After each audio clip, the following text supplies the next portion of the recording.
Now, wahoo fishing is not just like any other kind of fishing. Sure, you can go out there, you can throw out something in the back, and occasionally you might get incredibly lucky and catch one of these amazing, amazing fish. But really, it is a very specialized fishing. So tell us a little bit about what we need for wahoo fishing. You know, one of the things, when we're setting up for a wahoo, a couple things you need to keep in mind. A lot of times we're moving very fast. And you and I in the past, even dolphin fishing, have a tendency to put out these down lines, deep lines. They go down and they're pulled down by what's called a planer. But when you're fishing for wahoo, sometimes you want to get that bait down a little bit. Now today, we're going to be fishing this. This is what's called a sea witch. Okay, this is actually a really long hook.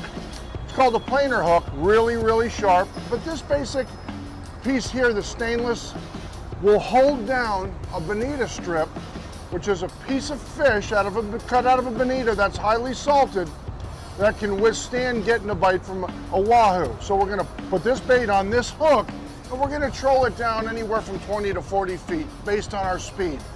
When you deal in wahoo, again today, fishing baits, I would say really about 8 to 10 knots. What you do see a lot of people doing today is high-speed trolling. High-speed trolling, 12 to 15 knots, imagining you can go that fast to catch a wahoo. But truly one of the fastest fish in the ocean, you gotta have the tackle to be able to withstand that. And right now, today, you're gonna see about 6 rods go out at one time. Are you fishing different depths as well, or? Yeah, so a couple things about depth. What's interesting about it, we were out here yesterday. We caught 3 wahoos. We caught one in 190 feet of water. We caught one out in 400 feet of water. They're kind of mixed out. Some days you find them, they're right on the edge. If I said off the Palm Beaches here, what's the #1 depth to catch a wahoo? You're talking about 210 feet, 220 feet. And that's really where that edge goes off. So the bottom, the reef drops off, and those fish will stage up right on the edge. So really a great place to catch a wahoo if you've never caught one, and you can concentrate there. But again, at 8 or 9 knots, we can troll, we can cover some ground, and we found them in as close as 80 feet. So, you know, there's no fences in the ocean. Put your time in, cover some ground, and hopefully we'll get one today. That's all we can hope for, you know?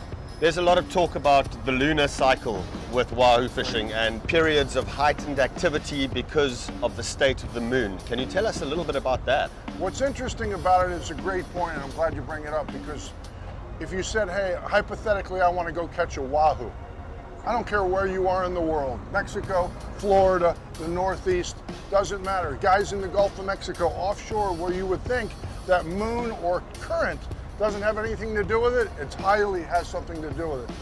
Think about it, when you have a fuller moon, you have a stronger current, stronger tide. So what happens is, a lot of times, especially here off of the Palm Beaches where we're fishing out of Boca Inlet, on an outgoing tide, when you see that water pushing all the nutrients from back here where we are now, out this little mouth of an inlet, that's like turning on the floodgates for food. So all of a sudden, wahoo who are offshore now are waiting for this food to come out the inlet. So when you have a stronger tide, the wahoos are staging up, they're waiting for those nutrients, and most of the time you'll find that the first hour of the outgoing tide is the most productive by far for wahoo fishing. It's like they're staged up waiting for a meal. So the moon, the bigger the moon, stronger the tide. The smaller the moon, generally the weaker the tide. But big moon, strong tide, no moon, strong tide. In the middle, when you get half moon, that's usually the slowest tide. So big moon, small moon, wahoo, first hour of the outgoing, that's your target. Now that we're prepped and ready, we're going to try and put Ella on a wahoo. All right, here we go, let's do it.